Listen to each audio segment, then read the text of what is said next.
ईज़ेड student academy में खुश आमदीद। आज का जो हमारा सेशन है वो माइक्रो इकोनॉमिक्स को लेकर है। आज हम माइक्रो इकोनॉमिक्स में जो बात करने जा रहे हैं, बेसिकली हमारी डिस्कशन का जो बेसिक मैटर है वो ये है कि हम आपको ये बताना चाहते हैं कि मार्केट डिमांड बेसिकली है क्या। देखिए, पहले मैं मार्केट डिमांड की बात कर चुका हूँ, लेकिन वो बहुत ज़्यादा हैवी लेवल पर थी और कोई डिमांड के ऊपर बताया गया था तो बहुत ज़्यादा बेसिक लेवल पे नहीं थी, वो बहुत ज़्यादा इंक्रीज लेवल पर थी। लेकिन अब जो हम बात कर रहे हैं वो बात करेंगे बेसिक लेवल के ऊपर। बेसिकली मार्केट डिमांड होती क्या है? मार्केट डिमांड ऐसे समझ लेते हैं कि जब आपकी मार्केट में जो चीज़ों की वर्थ या वैल्यू होती है पूरी मार्केट के अंदर, जिसको कस्टमर बाय करना चाहता है, वो एक डिमांड कहलाती है। ठीक है, तो डिमांड को कुछ इस तरह से भी समझ लेते हैं कि जो एक ख़ास पीरियड के दरमियान एक कंज्यूमर की ज़रूरत बन जाए या उसकी खरीदने की क़ुव्वत के मुताबिक हो जाए तो वो आपकी डिमांड कहलाती है। यहाँ हम इसको डिस्कस करते हैं फर्दर की पॉइंट्स के अंदर। सबसे पहले हम इसकी डेफिनेशन के ऊपर बात कर लेते हैं। इसकी डेफिनेशन ये होती है, देखें, दो तरह की डिमांड होती है। एक तो होती है इंडिविजुअल डिमांड और एक होती है मार्केट डिमांड। इंडिविजुअल डिमांड क्या होती है कि वो quantity of goods and services होती हैं जो मार्केट के अंदर कंज्यूमर जो है वो बाय करने की ताकत रखता है, कुव्वत रखता है और स्पेसिफिक प्राइस के ऊपर ख़रीदना चाहता है।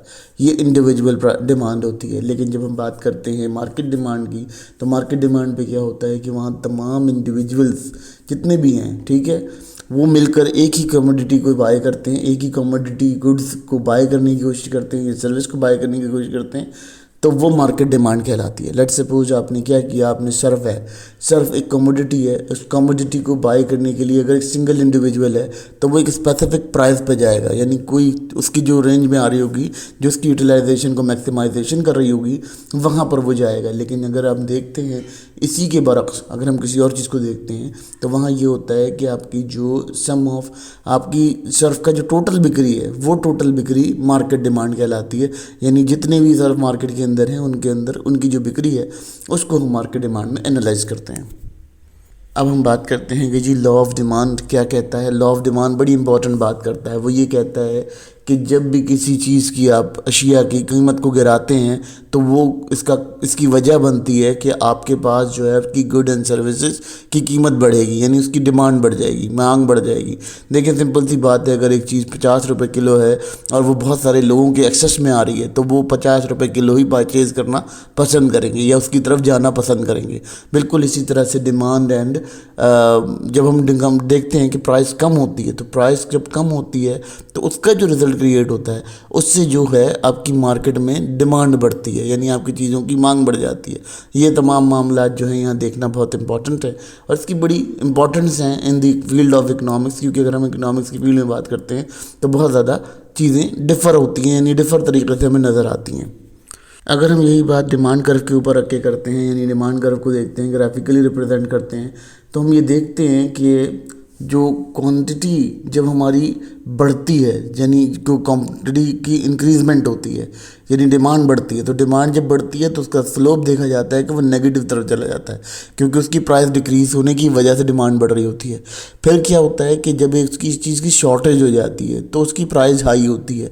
तो हम ये देखते हैं कि जो डिमांड कर्व है उसकी जो कर्व है वो पॉजिटिव स्लोप की तरफ जाता है और वो ऊपर की तरफ उठता है, जिसकी वजह से क्या होता है कि लोग मैक्सिमम प्राइस के ऊपर भी किसी गुड्स और सर्विस को ख़रीदने के लिए कोशिश करते हैं, यानी अपनी सेटिस्फेक्शन को मैक्सिमाइज़ करने के लिए वो उस चीज़ को यूटिलाइज़ करते हैं। तो यहाँ ये बहुत इंपॉर्टेंट है और समझना भी बहुत ज़रूरी है, क्योंकि ईज़ेड स्टूडेंट एकेडमी के अंदर जब हम बात करते हैं तो हम कोशिश करते हैं कि बच्चों को एक बेसिक लेवल पर समझाएं ताकि उनको ये समझ आ जाए कि उनकी सिचुएशन जो है वो किस तरह से डील कर रही है। अब बात करते हैं कि हम डिमांड को बेसिकली फाइंड कैसे करते हैं। अच्छा, हम इसकी डिटेल भी डिस्कस करेंगे फर्दर सेशंस के अंदर, क्योंकि नेक्स्ट सेशन हमारा इसी पर ही होगा, इसको कैसे ड्राइव किया जाता है। मगर अभी बात कर लेते हैं कि यहाँ दो तरह के सिस्टम्स होते हैं। एक तो होती है डिमांड जो कि आपकी प्राइस ऑफ द गुड की वजह से हो जाती है, यानी price of the good fluctuate हुई तो उस सूरत में क्या हुआ कि डिमांड बढ़ जाएगी। ठीक है, लेकिन अब बात करते हैं कि प्राइस ऑफ गुड के अलावा कौन से दो फैक्टर्स होते हैं, तो वो होता है इनकम लेवल्स। आपकी इनकम अगर बढ़ जाती है, ठीक है, इंक्रीज़ होती है, तो आपकी ऑलमोस्ट डिमांड भी इंक्रीज़ हो जाती है। जब लोगों की जो इनकम है वो बढ़ती है तो उनकी डिमांड भी बढ़ती है, ठीक है। फिर उसी के साथ अगर हम देखते हैं इन्फ्रीगल गुड यानी ऐसी गुड्स होती हैं जो कि आपके पास जो कि जिसकी डिमांड कम होने की वजह से भी इनकम बढ़ भी जाए लेकिन उनकी डिमांड कम हो जाती है, क्योंकि बहुत सारी ऐसी चीज़ें होती हैं जो लोग मजबूरन इस्तेमाल कर रहे होते हैं। जब मजबूरन इस्तेमाल कर रहे होते हैं तो उसमें कहीं ना कहीं गैप ज़रूर आता है। तो ये एक बड़ा इंपॉर्टेंट मैटर होता है जिसको देखना इंपॉर्टेंट है। इसके अलावा कोई फैक्टर्स होते हैं तो वो क्या होते हैं, प्राइस रिलेटेड। इसके बाद अगर हम बात करते हैं तो कर्व कहाँ डिटर्मिनेंट होता है, इसकी डिटर्मिनेशन इस तरह से होती है कि सब्स्टिट्यूट्स। पहले देखते हैं कि अगर हम सब्स्टिट्यूट गुड क्या होती हैं, जैसे सर्फ है, सर्फ की बहुत सारी गुड्स मार्केट में मौजूद हैं। अब क्या हुआ, एक सर्फ की जो ब्रांडिंग कंपनी थी उसने प्राइस बढ़ा दी। जब उसने प्राइस बढ़ाई तो उसकी जो सब्स्टिट्यूट गुड्स मार्केट में मिल रही थी लोगों ने उसकी तरफ रुझान बढ़ा दिया। इससे क्या हुआ, इससे आपको देखा जाता है कि आपका जो सब्स्टिट्यूट गुड की डिमांड है वो बढ़ जाती है। तो वो इंक्रीज इन प्राइस जब हो जाता है किसी एक गुड के अंदर और उसकी सब्स्टिट्यूट गुड्स जो हैं मार्केट में मौजूद हों तो वहाँ पर भी बड़ा फैक्टर देखा जाता है। फिर देखते हैं कॉम्प्लीमेंट। कॉम्प्लीमेंट ऐसा होता है कि कोई ऐसी गुड्स हैं जो ज़रूरत नहीं है लेकिन उसकी कभी कभी ज़रूरत पड़ जाती है, अगर उनकी प्राइस में कमी आ जाए तो फिर क्या होता है, वहाँ भी देखा जाता है कि उनकी डिमांड बढ़ जाती है। और उसी गुड्स ऐसी होती हैं जो लोग फॉर द टाइमिंग नहीं लेना चाहते लेकिन वो ज़रूरत आ जाती है, कभी काम बढ़ जाता है तो वो कंडीशंस के अंदर जो है वो डिमांड को देखा जाता है कि शिफ्ट आ जाता है वहाँ।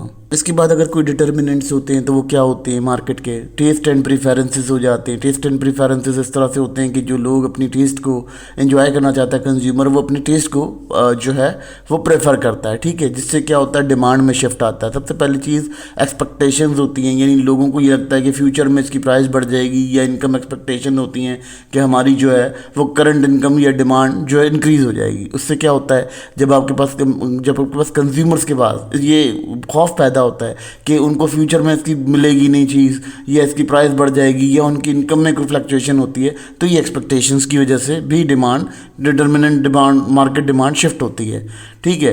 अब बात करते हैं जी पॉपुलेशन और डेमोग्राफिक रेशोज जब बढ़ जाते हैं तो उसमें भी कंडीशन ये देखी जाती है कि आपके जो कंज्यूमर्स होते हैं वो बहुत ज़्यादा हायर डिमांड करते हैं। यानी आपके पास अगर एक शख्स था, अब 1 लाख की आबादी थी, 1 लाख की आबादी में 1 लाख गुड्स मार्केट में थी, ठीक है, तो सारी की सारी बिक गई। लेकिन अब क्या हुआ कि अगर वो वही की आबादी 2 लाख पे चली गई तो क्या हुआ कि ऑलमोस्ट उसकी जो 1 लाख की डिमांड है वो और बढ़ जाएगी। तो उस कंज्यूमर या प्रोड्यूसर को मज़ीद अपने ऊपर इन्वेस्टमेंट करनी पड़ेगी, अपने लिए काम करना पड़ेगा ताकि वो उस लेवल को अचीव कर सके।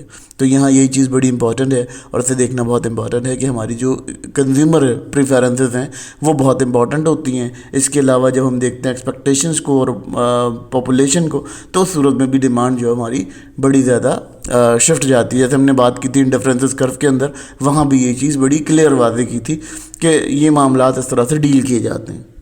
और इसी तरह हम यहाँ भी इसको इसीलिए डिस्कस कर रहे हैं ताकि आप लोगों को ये कंटिन्यू हो सके, आप लोग समझ सकें कि जो मार्केट डिमांड है वो उसके डिटर्मिनेंट्स कैसे कैसे होते हैं। टेस्ट प्रीफरेंसेस होती हैं, कंज्यूमर प्रीफरेंसेस होती हैं, एक्सपेक्टेशंस होती हैं। अभी हम इस पर फर्दर भी डिटेल डिस्कस करेंगे क्योंकि इसकी पूरी एक थ्योरिकल मैथमेटिकली एक्सप्लेनेशन मौजूद है।